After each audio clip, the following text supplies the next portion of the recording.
အိုင်ယာလန်နိုင်ငံအနောက်ဘက်မှာထူးဆန်းတဲ့တစ်တောကြီးတစ်ခုရှိပါတယ်။ဒေသခံတွေကတော့အဲ့ဒီတစ်တောထဲဝင်သွားတဲ့သူတွေဟာဘယ်တော့မှပြန်မထွက်နိုင်ဘူးလို့ပြောကြပါတယ်။တနေ့မှာတော့ဂျွန်ဆိုတဲ့အမျိုးသားတစ်ယောက်ဟာတစ်တောထဲကနေလွတ်မြောက်ဖို့အသေးအတန်ပြေးလွှားနေပါတယ်။ဒါပေမဲ့ဘလောက်ပဲပြေးနေရတခုတည်းကိုပဲပြန်ရောက်နေပြီး Point of No Return ဆိုတဲ့ဆိုင်းဘုတ်တွေကိုထပ်ခါတွေ့နေရပါတယ်။ညရောက်လာချိန်မှာငှက်အုပ်ကြီးတွေပြန်တန်းလာပြီးဂျွန်ကတစ်ပင်ပေါ်တက်ကပုံဖို့စူးစမ်းပါတယ်။ဒါပေမဲ့တစ်ကိုင်းချိုးကျသွားပြီးမြေပြင်ပေါ်ပြုတ်ကျသွားခဲ့ပါတယ်။သူဓာတ်ထုတ်ဖို့စူးစမ်းချိန်မှာပဲမျက်နှာမမြင်ရတဲ့တတဝါတစ်ကောင်ကသူ့ကိုဆွဲခေါ်သွားပါတော့တယ်။တစ်ဖက်မှာတော့မီနာဆိုတဲ့အမျိုးသမီးတစ်ယောက်ကိုမိတ်ဆက်ပေးထားပါတယ်။ဒီနေ့မှာသူမရဲ့အလုပ်ရှင်ကငှက်တစ်ကောင်ကိုအခြားမျိုးကတရိတ်ဆန်ဥယျာဉ်စီပို့ပေးဖို့တာဝန်ပေးလိုက်ပါတယ်။မီနာကငှက်ကိုတော့ဝင်လို့နာမည်ပေးပြီးခရီးထွက်လာခဲ့ပါတယ်။ခရီးလမ်းတစ်လျှောက်မှာအမွှာညီမစီကဖုံးဝင်လာပေမဲ့မီနာမကင်ခဲ့ပါဘူး။သူမဟာမိသားစုနဲ့ခက်ဝေးဝေးနေဖို့ရွေးချယ်ထားသူတစ်ယောက်ဖြစ်နေခဲ့ပါတယ်။မကြခင်မှာပဲသူမဟာထူးဆန်းတဲ့တစ်တော်တွေရောက်လာခဲ့ပါတယ်။ဖုန်းလိုင်းနဲ့ရေဒီယိုလည်းအလုံးမလုံးတော့ပါဘူး။နောက်ဆုံးမှာတော့ကားကပါရုတ်တရက်ရပ်သွားခဲ့ပါတယ်။ကားရဲကဆင်းလာတဲ့မီနာဟာ Point of No Return ဆိုတဲ့ဆိုင်းဘုတ်တစ်ခုကိုတွေ့လိုက်ရပြီးအနီးနားမှာလူရှိမယ်ထင်ကတာဝန်ကိုခေါ်ပြီးအကူအညီရှာဖို့ထွက်လာခဲ့ပါတယ်။ဒါပေမဲ့ဘလောက်ပဲအော်ခေါ်ဘသူမှပြန်မထူးခဲ့ပါဘူး။ကိုဆိုးတာကကားစီပြန်လဲကြည့်လိုက်တဲ့အချိန်မှာကားကပျောက်ကွယ်သွားခဲ့ပါတယ်။မီနာဟာထွက်ပေါက်ရှာဖို့ဆက်လျှောက်နေရင်ညရောက်လာခဲ့ပါတယ်။အဲ့ဒီအချိန်မှာငှက်အုပ်ကြီးတွေပြန်တန်းလာပြီးထူးဆန်းတဲ့အတန်တွေကြားရပါတော့တယ်။ခဏကြာမှတော့အဖွားအိုတယောက်ပြေးလွှားနေတာကိုတွေ့လိုက်ရပြီးမီနာကအားကိုးတကြီးလိုက်သွားခဲ့ပါတယ်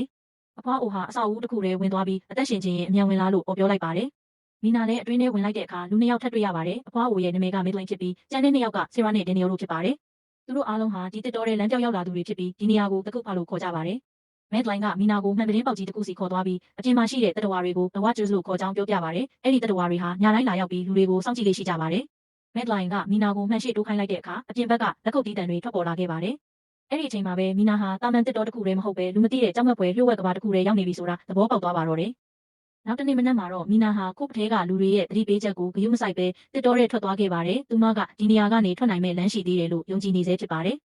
ဒါပေမဲ့တစ်တော်ထဲလျှောက်သွားရင်သူ့မနာမည်ကိုခေါ်နေတယ်လို့အတန်တွေကြားလာရပြီးအဝေးမှာမိန်းကလေးငယ်တစ်ယောက်ကိုတွေ့လိုက်ရပါတယ်။ကြောက်လန့်သွားတဲ့မီနာကထွက်ပြေးခဲ့ပြီးတောင်ကုန်းတစ်ခုပေါ်ရောက်သွားတဲ့အခါတစ်တော်ကြီးဟာအဆုံးမရှိတယ်လို့ကျေပြန့်နေတာကိုမြင်လိုက်ရပါတယ်။ခုတ်စီပြန်ရောက်လာတော့မေဒလိုင်းကဒီတစ်တော်ထဲရောက်လာသူတိုင်းထွက်ဖို့စူးစမ်းမှုပေမဲ့မအောင်မြင်ခဲ့ကြောင်းပြောပြပါတယ်။တစ်တော်ဟာလူတွေရဲ့စိတ်ကိုလှည့်စားနိုင်ပြီး Point of No Return ဆိုတဲ့ဆိုင်းဘုတ်တွေကလည်းဘယ်တော့မှမကြော်သင့်တဲ့နေနမိတ်တွေဖြစ်ပါတယ်။ရက်တွေကုန်လာတာနဲ့အမျှမီနာဟာခုတ်ထဲကလူတွေနဲ့ပိုရင်းနှီးလာခဲ့ပါတယ်ရှီယာရဲ့ခင်မွန်းဂျွန်ဟာရက်နေငယ်ကလေးကပျောက်ဆုံးနေပြီးဘယ်သူမှသူ့ကိုမတွေ့ရတော့ပါဘူး။ဒီနေ့မှာတော့ဆီရာကတစ်တော်တွေကဘာရော်လို့ခေါ်တဲ့မြေအောက်တွင်းကြီးတွေကိုပြသခဲ့ပါတယ်။သူမရဲ့အဆိုအရဝါကျွေးတွေဟာနေကင်းဘက်မှာအဲ့ဒီနေရာတွေထဲမှာနေထိုင်ကြပါတယ်။မက်ဒလင်ကလည်းရှင်တန်ဖို့လိုက်နာရမယ့်စီးမြင်တွေကိုသတိပေးခဲ့ပါတယ်။ညဘက်တကားမဖွင့်ရဘူး။ဘာရော်တွေအနာမသွားရဘူး။အလင်းရောင်ထဲမှာပဲနေရမယ်ဆိုတဲ့စီးမြင်တွေပါ။ဒီနေ့မှာဒန်နီယယ်နဲ့အတူပြင်ထွက်လာတဲ့မီနာဟာဘာရော့တစ်ခုတည်းဆင်းကြည့်ဖို့ဆုံးဖြတ်လိုက်ပါတယ်။အောက်ရောက်တဲ့အခါကင်မရာတစ်လုံးနဲ့စပိန်တစ်စီးလိုပျောက်ဆုံးနေတဲ့ပစ္စည်းမျိုးမျိုးကိုတွေ့လိုက်ရပါတယ်။ဒါပေမဲ့အမှောင်ထဲကနေထူးဆန်းတဲ့အတန်တစ်ခုထွက်လာခဲ့ပြီးမကြခင်မှာပဲလက်ချောင်းချောက်ချောင်းပါတဲ့လက်တစ်ဖက်ကအမှောင်ထဲကနေထွက်ပေါ်လာခဲ့ပါတယ်။ကြောက်လန့်သွားတဲ့မီနာကအမြန်ပြန်တက်လာခဲ့ပြီးသူတို့နှစ်ယောက်တွေ့ခဲ့တာကိုဖုံးကွယ်ထားခဲ့ကြပါတယ်။အဲဒီညမှာဒန်နီယယ်ကကင်မရာကိုပြန်ပြင်ပြီးခုတ်ထဲမှာစောင့်ကြည့်ရေးစနစ်တစ်ခုတက်ဆင်လိုက်ပါတယ်။လူတိုင်းစောင့်ကြည့်နေကြချိန်မှာပဲတကားအပြင်ဘက်ကနေကျော်ရဲ့အတန်ထွက်ပေါ်လာခဲ့ပါတယ်။ဂျွန်ကဒဏ်ရာရနေကြောင်းပြောပြီးတကားဖွင့်ပေးဖို့တောင်းဆိုနေခဲ့ပါတယ်ဆီရာကယုံကြည်ခြင်းပေမဲ့မဲဒလိုင်းကတော့ဒါဟာဝါကျွေးတွေရဲ့လှည့်စားမှုဖြစ်နိုင်တယ်လို့ပြောခဲ့ပါတယ်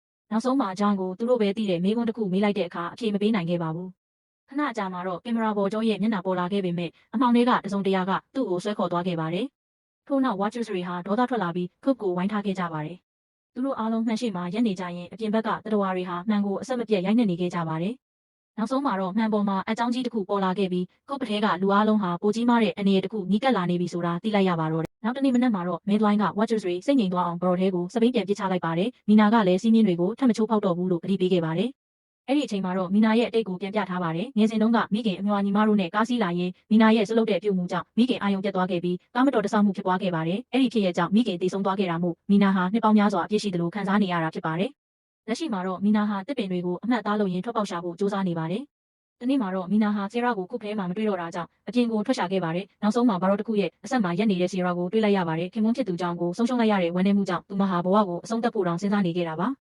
အဲ့ဒီအချိန်မှာပဲအဝေးကနေအော်တန်တစ်ခုကြားလိုက်ရပါတယ်။အတန်ရှိရာကိုပြေးသွားတဲ့အခါဒန်နီယယ်ကမက်ဒလိုင်းကိုကျိုးနဲ့တုပ်ထားတာကိုတွေ့လိုက်ရပါတယ်။ဒန်နီယယ်ကမက်ဒလိုင်းရဲ့စီးမြင်တွေကိုဆက်မလိုက်နာကျင်တော့ဘူးလို့ပြောပြီးကုတ်ပစီပြန်ပြေးသွားခဲ့ပါတယ်။ဆီရာလည်းသူ့နောက်ကိုလိုက်သွားပေမဲ့မီနာကတော့မက်ဒလိုင်းကိုအရင်ဖြေပေးခဲ့ပါတယ်။သူတို့နှစ်ယောက်ကုတ်ပစီပြန်ရောက်တဲ့အခါဒန်နီယယ်နဲ့ဆီရာတို့ကတကားကိုပိတ်ထားခဲ့ပြီးအထဲဝင်ခွင့်မပေးတော့ပါဘူး။အဲ့ဒီအချိန်မှာငှက်အုပ်ကြီးတွေပြန်လာတာကြောင့်ဝါကျွေးတွေထွက်လာတော့မယ်ဆိုတာသိလိုက်ရပါတယ်။မီနာနဲ့မဲဒလိုင်းဟာအနီးနားကတရိတ်ဆန်ထောင်ချောက်တစ်ခုထဲဝင်ပုန်းနေခဲ့ကြပါတယ်။ခဏကြာမှဝါကျွေးတစ်ကောင်ရောက်လာပြီးအနက်ခံရှာပေမဲ့သူတို့ကိုမတွေ့ခဲ့ပါဘူး။အဲ့ဒီနောက်ခုတ်ဘက်ကိုလှည့်သွားပြီးတခြားဝါကျွေးတွေကိုခေါ်လိုက်ပါတယ်။ဝါကျွေးတွေဟာခုတ်ထဲမှာလူနှစ်ယောက်မရှိမှန်းသိလိုက်တာနဲ့တစ်တော်တစ်ခုလုံးကိုရှာဖွေပါတော့တယ်။ဒီအခွင့်အရေးကိုအသုံးချပြီးမီနာနဲ့မဲဒလိုင်းဟာခုတ်စီပြေးသွားကတကားဖွင့်ပေးဖို့တောင်းပန်ခဲ့ပါတယ်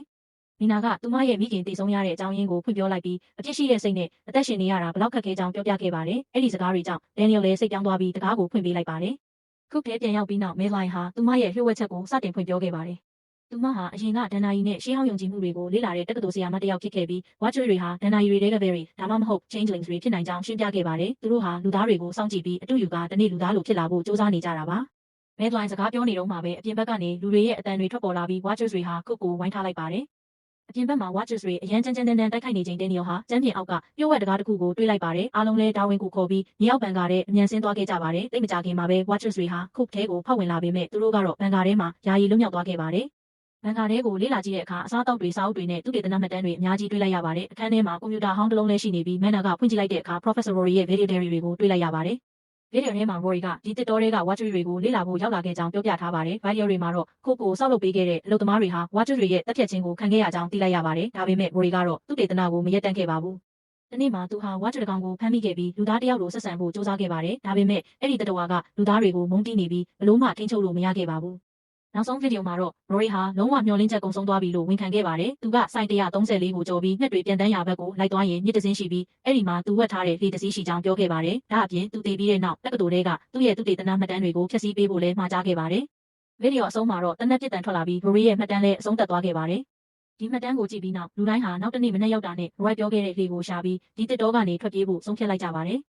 စိတ်ဖိစီးနေတဲ့အခြေအနေကိုခဏမေးဖြောင်းနိုင်ဖို့ဆရာကတချင်းဖွင့်လိုက်ပြီးအားလုံးကိုကခိုင်းခဲ့ပါတယ်။ဒါပေမဲ့ဒန်နီယယ်ကတော့သူ့ရဲ့အတိတ်ကိုပြန်သတိရပြီးစိတ်မကောင်းဖြစ်နေခဲ့ပါတယ်။သူဟာအကြမ်းဖက်ဖခင်စီကထွက်ပြေးရင်ဒီတတော်တွေလမ်းပြောက်လာခဲ့တာဖြစ်ကြောင်းဖွင့်ပြောခဲ့ပါတယ်။နောက်တစ်နေ့မနက်မှာတော့မင်းတို့ဦးဆောင်ပြီးလူ၄ယောက်လုံးပေါ်ပြောခဲ့တဲ့လမ်းကြောင်းအတိုင်းထွက်လာခဲ့ကြပါတယ်။တစ်ပင်တွေမှာမိုင်းနာအရင်ကလှုပ်ထားတဲ့အမှတ်သားတွေကိုနိုင်ရင်းနောက်ဆုံးမှာတော့စိုင်း134ကိုရှာတွေ့သွားခဲ့ပါတယ်။သူတို့ဟာဒါဝင်ကိုလှုပ်ပေးလိုက်ပြီးပြပြန်တန်းရဘက်ကိုဆက်လိုက်သွားခဲ့ပါတယ်။လမ်းတစ်လျှောက်မှာကြောက်တိုင်ဟောင်းတစ်ခုကိုတွေ့လိုက်ရပြီး Madeline ကအဲ့ဒီနေရာဟာ Ferris တွေကိုအကျဉ်းချထားခဲ့တဲ့နေရာဖြစ်ကြောင်းပြောပြခဲ့ပါတယ်။ဒါပေမဲ့အဲ့ဒီအချိန်မှာပဲမိုးတွေရွာချလာပြီးနှက်အုပ်ကြီးတွေပြန်ဝဲလာတာကြောင့်ညရောက်တော့မယ်ဆိုတာအားလုံးသိလိုက်ကြပါတယ်။သူတို့ဟာ Watchers တွေမရောက်ခင်မျက်စီကိုအမြန်ပြေးသွားခဲ့ကြပါတော့တယ်။သူတို့ဟာအချိန်မီမြေကမ်းစီပြေးသွားခဲ့ပြီး Rory ပြောထားတဲ့လေကိုနောက်ဆုံးမှာတွေ့ရှိခဲ့ပါတယ်။ Mine Madeline နဲ့ Jera တို့လှေပေါ်အမြန်တက်လိုက်ပေမဲ့ Daniel ကတော့အနောက်မှာရုတ်တရက်ရပ်တန့်သွားခဲ့ပါတယ်။အကြောင်းကတော့တိတ်ဆုံးသွားပြီလို့ထင်ထားတဲ့ဂျိုးရဲ့အတန်ကိုကြားလိုက်ရလို့ပါ။ Daniel လှည့်ကြည့်လိုက်တဲ့အခါ John ကဒဏ်ရာတွေနဲ့အကူအညီတောင်းနေခဲ့ပါတယ် Jera ကဒါဟာ Watcher ရဲ့လှည့်စားမှုဆိုတာသိပေမဲ့သတိပေးဖို့မမီလိုက်ပါဘူး။ခဏအတွင်းမှာပဲဂျုံရဲ့ပုံစံဟာပြောင်းလဲသွားပြီး Watcher စစ်ကဒန်နီယယ်ကိုရဲရဲဆက်ဆက်တက်ပစ်လိုက်ပါတယ်ပြီးတာနဲ့အခြား Watchers တွေပါရောက်လာပြီးလှေပေါ်ကလူတွေကိုငြိမ်သက်စွာစောင့်ကြည့်နေခဲ့ကြပါတယ်။ Madeline ကတော့ Watchers တွေဟာတစ်တော်ပြင်ကိုမလိုက်နိုင်ဘူးလို့ပြောခဲ့ပြီးလှေဟာမြေကြောင်းတိုင်းဆက်မျောသွားခဲ့ပါတယ်။မနေ့ရောက်တဲ့အခါ Minister Madeline နဲ့ Darren တို့ဟာတစ်တော်ပြင်ဘက်ကတရားတစ်စင်းစီရောက်ရှိသွားခဲ့ကြပါတယ်။မကြခင်ဖြစ်လာတဲ့ဘတ်စကားတစ်စီးကသူတို့ကိုခေါ်တင်သွားခဲ့ပြီးနောက်ဆုံးမှာတော့အသက်ရှင်လျက်မြို့ကိုပြန်ရောက်နိုင်ခဲ့ပါတယ်။မြို့ပြန်ရောက်ပြီးနောက်မင်းနာဟာမိခင်တည်ဆုံးခဲ့တဲ့အဖြစ်အပျက်ကိုထပ်ခါသတိရနေခဲ့ပါတယ်။ဒါပေမဲ့ Rory ရဲ့နောက်ဆုံးဆန္ဒကိုဖြည့်ဆည်းပေးဖို့သူမဆုံးဖြတ်လိုက်ပါတယ်။မင်းနာဟာ Rory အလုပ်လုပ်ခဲ့တဲ့တက္ကသိုလ်ကိုသွားပြီးသူ့ရဲ့တူမလိုဟန်ဆောင်ကရုံးခန်းထဲဝင်ခွင့်ရခဲ့ပါတယ်။အဲဒီမှာကူပီရဲ့ပုံစံရေးဆွဲထားတဲ့ blueprint သူ့ဒေသနာစာရွက်စာတမ်းတွေနဲ့အတန်ဖန်းဆက်တစ်လုံးကိုတွေ့လိုက်ရပါတယ်။အတန်ဖန်းထားတဲ့မှတ်တမ်းထဲမှာတော့ Rory ဟာ Ferris တွေရဲ့တမိုင်းကိုရှင်းပြထားပါတယ်။ရှေးအချိန်တုန်းက Ferris တွေဟာလူသားတွေနဲ့အတူရှင်တွဲနေထိုင်ခဲ့ကြပြီးတချို့ဆိုရင်လူသားတွေနဲ့တောင်မိသားစုထူထောင်ခဲ့ကြပါတယ်။အဲဒီကနေမွေးလာတဲ့မျိုးဆက်တွေဟာလူသားလိုနေရင်နေအောင်အောက်မှာပါအသက်ရှင်နိုင်ကြောင်း Rory ကယုံကြည်ထားခဲ့ပါတယ်။အခန်းထဲမှာရှာဖွေနေရင်မိုင်းနာဟာဓာတ်ပုံအဟောင်းတချို့ကိုတွေ့လိုက်ပြီးအယမ်းအံ့ဩသွားခဲ့ပါတယ်။အဲဒီညမှာတော့မိုင်းနာဟာဆရာစီသွားတွေ့ပြီးသူတွေ့ခဲ့တဲ့ဓာတ်ပုံတွေကိုပြသလိုက်ပါတယ်။ဓာတ်ပုံတွေကမျိုးသမီးဟာ Madeline နဲ့တပုံစံနဲ့တူနေပေမဲ့တကယ် Madeline ကတော့နှစ်ပေါင်းများစွာကတည်းကတည်ဆုံးပြီးသားဖြစ်နေခဲ့ပါတယ်။အဲ့ဒီအချိန်မှာပဲအိမ်ရှိကိုကားတစ်စီးရောက်လာပြီး Sarah အစ်စ်ကအိမ်ထဲကိုဝင်လာခဲ့ပါတယ်။ဒါဆိုရင်မန်းနဲ့အတူရှိနေတဲ့ Sarah ကဘာတူလဲ။မင်းကသဘောပေါက်သွားချိန်မှာတော့အရာအလုံးဟာနောက်ကျသွားခဲ့ပြီးကြောက်စရာအမှန်တရားကသူမရှိမှတဖြည်းဖြည်းပေါ်လာပါတော့တယ်။ကားတစ်စီးရောက်လာပြီး Sarah အစ်စ်ကအိမ်ထဲဝင်လာတဲ့အချိန်မှာတော့မိုင်းဟာသူနဲ့အတူရှိနေတဲ့သူကလူအစ်စ်မဟုတ်မှန်းသဘောပေါက်သွားခဲ့ပါတယ်။ခဏအတွင်းမှာပဲ Watcher ဟာမျက်နှာချက်ပေါ်ကိုတွဲတက်သွားပြီးဂျုံရဲ့ပုံစံကိုပြောင်းလဲက Sarah အစ်စ်ကိုလှည့်စားလိုက်ပါတယ်။ Sarah တတိလွတ်သွားတာနဲ့မင်းကလည်းထွက်ပြေးဖို့ကြိုးစားပေမဲ့ Watcher ကအမိလိုက်လာပြီးသူမကိုအင်အားကြီးကြီးနဲ့ပြစ်ပေါက်တိုက်ခိုက်ခဲ့ပါတယ်။ Watcher ဟာ Daniel John နဲ့ Madeline တို့ရဲ့ပုံစံတွေကိုတစ်ခါပြီးတစ်ခါပြောင်းပြရင်လူသားတွေကိုဘလောက်မုန်းတီးကြောင်ပြောလာပါတယ်။နောက်တော့ Madeline ရဲ့ပုံစံနဲ့ Watcher ကသူ့ရဲ့အတိတ်ကိုဖွင့်ပြောခဲ့ပါတယ်။သူဟာတခြား Watchers တွေနဲ့မတူဘဲနေအောင်အောက်မှာသွားလာနိုင်တာကြောင့်အမြဲနိုင်ချင်းခံခဲ့ရပါတယ်။ဒါကြောင့် Professor Rory စီသွားပြီးတစ်တော်ပြင်ထွက်နိုင်အောင်အကူအညီတောင်းခဲ့ပေမဲ့ Rory ကသူ့ကိုတပ်ဖို့ကြိုးစားခဲ့တာကြောင့်အရင်ဆုံး Rory ကိုပဲပြန်တက်ခဲ့တာဖြစ်ပါတယ်။စကားပြောနေရင် Watcher ဟာ Rory ရဲ့ပုံစံနဲ့ပုံစံအထိပြောင်းလဲသွားပြီးမိုင်းနာအစ်စ်ကိုတက်ကသူမရဲ့ဘဝကိုအစားထိုးဖို့ကြိုးစားခဲ့ပါတယ်။အဲ့ဒီအချိန်မှာမိုင်းနာက Rory ရဲ့သူ့ဒေသနာတွေကပြောဝက်ချက်ကိုပြောလိုက်ပါတယ် Ferris နဲ့လူသားတွေကနေဝေးပွားလာတဲ့သွေးနှောတွေဟာလူသားလိုအသက်ရှင်နိုင်ပြီးအခုထိလူအတိုင်းဝိုင်းထဲမှာရှိနေနိုင်သေးတယ်လို့ Rory ကယုံကြည်ခဲ့ကြောင်းပြောပြလိုက်တာပါ။ဒီစကားကိုကြားလိုက်ရတဲ့ Watcher ဟာအယမ်းတုန်လှုပ်သွားခဲ့ပါတယ်။ Madeline အဖြစ်အသက်ရှင်ခဲ့တဲ့အချိန်တွေမှာလူသားတွေရဲ့ခံစားချက်တွေကိုသူလည်းတကယ်ခံစားတတ်လာခဲ့ကြောင်းနားလည်သွားပြီးခန္ဓာကိုယ်ကတဖြည်းဖြည်းပြောင်းလဲလာခဲ့ပါတယ်။မကြခင်မှာပဲသူ့ရဲ့ကြောဘက်ကနေအတောင်ပံတွေထွက်ပေါ်လာပြီး Watcher ဟာအိမ်ကောင်မိုးပေါ်ကိုပြန်တက်သွားခဲ့ပါတယ်။မထွက်ခင်မှာတော့မင်းသားကိုမင်းပြောတာအမှန်ဖြစ်ပါစေလို့မျှော်လင့်ပါတယ်လို့ပြောပြီးကောင်းကင်ထဲပြန်တန်းတက်ွယ်သွားခဲ့ပါတယ်။ Watcher ထွက်သွားပြီးနောက်မိုင်းနာဟာ Sarah အစ်စ်ကိုကယ်တင်ခဲ့ပြီးသူမအသက်ရှင်နေသေးတာကိုတွေ့လိုက်ရပါတယ်။အချိန်တော်ကြာပြီးနောက်မင်းနာဟာအမွှာညီမနဲ့ပြန်လည်တွေ့ဆုံကနှစ်ပေါင်းများစွာရှောင်ပြေးခဲ့တဲ့အတိတ်ကိုရင်ဆိုင်ဖို့ဆုံးဖြတ်လိုက်ပါတယ်။မိုင်းနာက Watcher ဟာလူတွေကြားထဲမှာတနေရာရာကနေအသွင်ပြောင်းပြီးဆက်လက်ရှင်သန်နေနိုင်သေးတယ်လို့ယုံကြည်နေစေဖြစ်ပါတယ် နောက်ဆုံးချိန်မှာတော့ဒါဝင်ကသတင်းပေါက်ပြင်ကိုစိုက်ကြည့်နေချိန်လူအုပ်ကြားထဲကမိန်းကလေးငယ်တစ်ယောက်ကလည်းသူ့ကိုပြန်လှည့်ကြည့်နေခဲ့ပါတယ်။အဲ့ဒီမိန်းကလေးဟာ Rory အရင်ကတွေ့ခဲ့တဲ့ပုံစံအတိုင်းဖြစ်နေပြီး Watcher ဟာလူသားတွေရဲ့ကဘာထဲမှာဆက်လက်ရှိနေစေဆိုတာကိုဖော်ပြရင်း The Watcher ရုပ်ရှင်ဟာကြောက်မက်ဖွယ်အနေနဲ့အဆုံး